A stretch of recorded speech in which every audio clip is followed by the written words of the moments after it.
जाती बाबा साहब की जो फोटो की अभी जो बात आई है वो हमारे पीछे लगी हुई थी, जो बाबा साहब की जो वहां पे बैठती थी रेखा गुप्ता जी, लेकिन अभी उन्होंने वो फोटो वहां से हटा दी गई है। तो मैं उनके लिए यही कहना चाहती हूँ, रेखा गुप्ता जी, जो हमारे सर को जो हमें जो संविधान से जो मिला हम महिलाओं को, यह आपने बहुत गलत कदम उठाया है, क्योंकि आज हम जिस जगह पे बैठे हैं वो बाबा साहब की देन है और वही हमारे भगवान है। तो मैं आप सबसे यही प्रार्थना करना चाहती हूँ, यही आह्वान करती हूँ कि आगे भी हमें बाबा साहब के चरणों पे जो उन्होंने हमें आदेश दिया है, जो हमें शिक्षाएं दी है, हमें उनके ऊपर ही चलना, उनके ऊपर अमल करना है और बाबा साहब को, माता रमाबाई को सर्वप्रथम मानना है। क्योंकि जो हम यहाँ पे खड़े हो गए, आज मैं भी बोल रही हूँ और आप सब यहाँ पे बैठे हैं, हम सब उनकी देन है।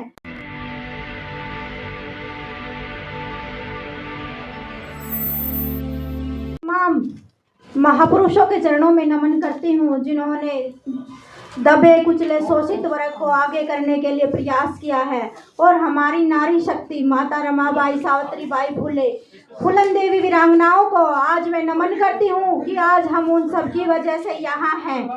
और मैं ये बताना चाहती हूँ आप सबको कि जो ये हमारा भारतीय नागरिक मंच है, अनीता में जो ये नेशनल अवार्ड का जो प्रोग्राम रखा है वो बहुत ही अच्छा लगा और हम रेवाड़ी से चल के यहाँ पे आए हैं। और मैं अपने लिए मैं बता देना चाहती हूँ कि मैं रेवाड़ी से महिला विंग सेवा स्तंभ की प्रधान हूँ और जन सम्मान जागृत मंच के प्रदेश अध्यक्ष हूँ। तो बहनों, ये जो अवार्ड कार्यक्रम रखा है ये हमारा बहुत ही अच्छा है और हमें ऐसे प्रोग्राम को नेशनल लेवल पर, जहाँ ये दिल्ली में रखा गया और हम रेवाड़ी से चल के इसी तरह से अलग अलग जगहों से महिलाएं चल के आई हुई हैं, तो एक बार फिर से मैं यही कहना चाहूंगी कि जो नारी शक्ति है वो महान है। नारी तू नारायणी है, जग को जीवन देने वाली तू सबसे महान है। तेरा जो भी, जब नारी जब उठती है ना तो सब कुछ हिला देती है। जब हमारी अभी जो एक रेखा गुप्ता जी का, मैं माफी चाहती हूँ अगर कोई पार्टी से संबंध रखता है, क्योंकि मैं भी पार्टी से संबंध रखती हूँ, लेकिन मैं उस विचारधारा से नहीं बोलना चाहती, तो अगर किसी को बुरा लगे तो मैं पहले ही माफी चाहती हूँ। बाबा साहब की जो फोटो की अभी जो बात आई है वो हमारे पीछे लगी हुई थी, जो बाबा साहब की जो वहां पे बैठती थी रेखा गुप्ता जी, लेकिन अभी उन्होंने वो फोटो वहां से हटा दी गई है। तो मैं उनके लिए यही कहना चाहती हूँ, रेखा गुप्ता जी, जो हमारे सर को जो हमें जो संविधान से जो मिला हम महिलाओं को, यह आपने बहुत गलत कदम उठाया है, क्योंकि आज हम जिस जगह पे बैठे हैं वो बाबा साहब की देन है और वही हमारे भगवान है। तो मैं आप सबसे यही प्रार्थना करना चाहती हूँ, यही आह्वान करती हूँ कि आगे भी हमें बाबा साहब के चरणों पे जो उन्होंने हमें आदेश दिया है, जो हमें शिक्षाएं दी है, हमें उनके ऊपर ही चलना, उनके ऊपर अमल करना है और बाबा साहब को, माता रमाबाई को सर्वप्रथम मानना है। क्योंकि जो हम यहाँ पे खड़े हो गए, आज मैं भी बोल रही हूँ और आप सब यहाँ पे बैठे हैं, हम सब उनकी देन है।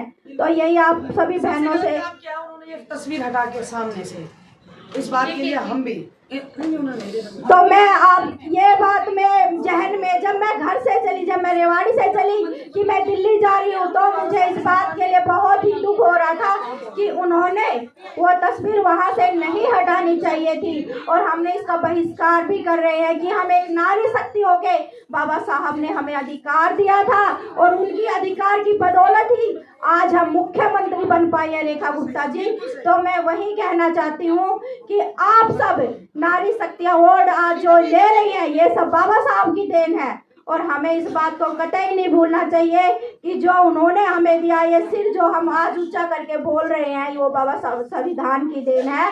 तो यही है कि महिलाओं को सबसे पहले अब मैं जो हमारा ये नारी शक्ति अवार्ड है उसके लिए बहुत बहुत बधाई दे रही हूँ और आप सबको धन्यवाद भी दे रही हूँ कि आप लोगों ने मुझे सुना और इसके लिए बहुत बहुत धन्यवाद। और आगे चल के भी हम बाबा साहब के जो उन्होंने शिक्षाएं दी हैं, हम उन पे ही चलने की कोशिश करेंगे। धन्यवाद। मैं बोलने के लिए नहीं आया, मैं सिर्फ ये कहने के लिए आया हूँ कि ये बिल्कुल प्रत्यक्ष चीज़ है कि निर्माण करने वाले से बड़ी चीज वो नहीं हो सकती जो निर्माण की जाती है। बनाने वाले से बढ़कर वस्तु नहीं हो सकती जो बनाई जाती है। लेकिन इस देश की जरूरी है पुरुष को, लेकिन इस पुरुष को समाज को पुरुष प्रधान बनाया जाता है। ये पुरुष प्रधान क्यों है? ये भी एक अच्छी परंपरा नहीं, क्योंकि जिन्होंने जन्म दिया है प्रधान तो वो होना चाहिए। समाज के ऊपर उनका पहले था, कभी पुराने इतिहास को आप उठा के देखेंगे तो पहले पुरुष प्रधान समाज नहीं था, महिला प्रधान समाज था। महिलाएं फैसला करती थी, महिलाओं का फैसला उसकी करती थी, वो जो नियम बनाती थी वो मानी जाती थी। खैर मैं ज़्यादा नहीं बोलूँगा विषय पे, मेरे पास बहुत सामग्री है बोलने के लिए। मैं इतना कहूँगा कि महिला का स्थान हर हालत में पड़ा है, हर हालत में, किसी भी स्थिति में देखिए। हमारे पहले जो राष्ट्रकवि कवि थे श्री महर्षि गुप्त जी, उन्होंने महिला और पुरुष का अंतर किया है। एक नहीं दो मात्राएं, एक नहीं दो मात्राएं, नर से बढ़कर नारी। एक नहीं दो मात्राएं, नर से बढ़कर नारी। आप जब नारी लिखेंगे तो आ की मात्रा भी लगानी पड़ेगी और राम में ई की मात्रा भी लगानी पड़ेगी, और नर के लिए तो सिर्फ ना होगा। तो उस हिसाब दृष्टि से भी उसका बहुत बड़ा स्थान है। फिर आप अंग्रेजी में देख लीजिए, FE उसके बाद मेल लगता है। पहले FE दो आगे अल्फाबेट आगे इसका फीमेल बनता है, तो उसका स्थान बड़ा होगा, वहाँ भी उसका वजन ज़्यादा है, इंग्लिश में भी हिंदी में। खैर एक हमारे कहना कि भारत देश के बहुत ही बड़े कवि हुए, फिलोसोफर हुए, लेखक हुए, साहित्यकार हुए, बहुत बड़ी चीज़ थी उनके अंदर जयशंकर प्रसाद जी। उन्होंने संस्कृत में लिखा है, मैं पूरी नहीं पढ़ूंगा। अभी 27 तारीख को संजय कमाल जी की माता जी की श्रद्धांजलि सभा थी, उसको मैंने वहाँ पढ़ पाया था उसको पूरा, लेकिन मैं उसमें उन्होंने नारी शक्ति के बारे में एक बात की है, कहा है कि जननी जन्मभूमि स्वर्गादपकरी। हे जननी माँ, तेरी ऊंचाई इस पृथ्वी से लेके आकाश भी तेरी ऊंचाई को नहीं पा सकता। पृथ्वी से लेके आकाश की ऊंचाई आज तक कोई माप नहीं पाया। इसी तरह से तेरी ऊंचाई तो उससे भी अधिक है, तुझसे भी बड़ी है। तेरे कद को कोई नाप नहीं सकता, तू इतनी बड़ी है, तू जन्मदात्री है, जन्म देती है। फिर आप किसी भी, मैं बहुत छोटे कर रहा हूँ, छोटे से बोल रहा हूँ, आप किसी भी बड़े आदमी को उठा के देख लीजिए, उसके पीछे की पृष्ठभूमि को उठा के देख लीजिए। मेरे से एक आदमी ने सवाल किया कि आप इतने गरीब परिवारों में पैदा हुए, आप IAS वगैरह कैसे बन गए? IAS तो बन गए, बहुत लोग बने, लेकिन मैंने IAS में भी मैंने बाजियाँ मारी हैं। मैंने अभी बेस्ट अवार्ड लिया है पिछले साल, सिविल सर्वेंट का अवार्ड लिया है। उसकी वजह क्या थी? मैं कलेक्टर रहा, जहाँ भी रहा, मैंने जहाँ भी कलेक्टर गया हूँ मैंने महिला शक्ति के साथ साथ स्त्री की एजुकेशन के ऊपर, वुमेन एजुकेशन के ऊपर ध्यान दिया।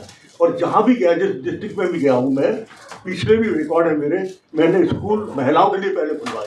पहले महिलाओं के एजुकेशन पर मैंने जोर दिया है, सबसे ज़्यादा जोर वहाँ दिया है। पर अपने ऑफिस में भी मेरा हिसाब था, ऐसे कहना अच्छा नहीं लग रहा, कि मैंने लेडीज़ को प्रमोशन की लाइन में सबसे आगे रखा। मैंने उनको ज़्यादा से ज़्यादा प्रोत्साहन दिया, ज़्यादा से ज़्यादा, और हर लड़की को बेटी की तरह माना।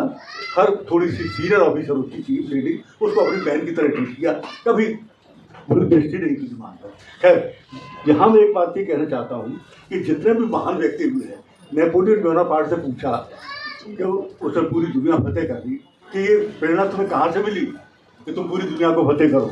तो उसने कहा, ये मेरी माँ ने कहा था कि अगर तू मुझसे पैदा है तो पूरी दुनिया को फतेह करके दिखा, तब मैं जानूंगी कि मेरा बेटा वाकई में एक बेटा है। और उसने पूरी दुनिया फतेह की।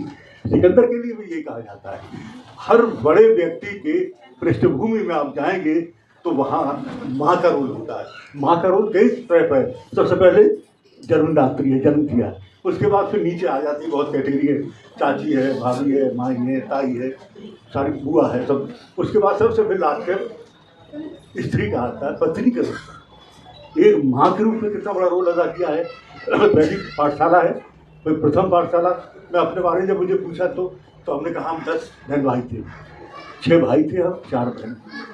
पापा बाहर रहते थे पर माँ ने हमें वो शिक्षा दी कि आप ताज्जुब करेंगी, कमाल है मेरी माँ, कमाल।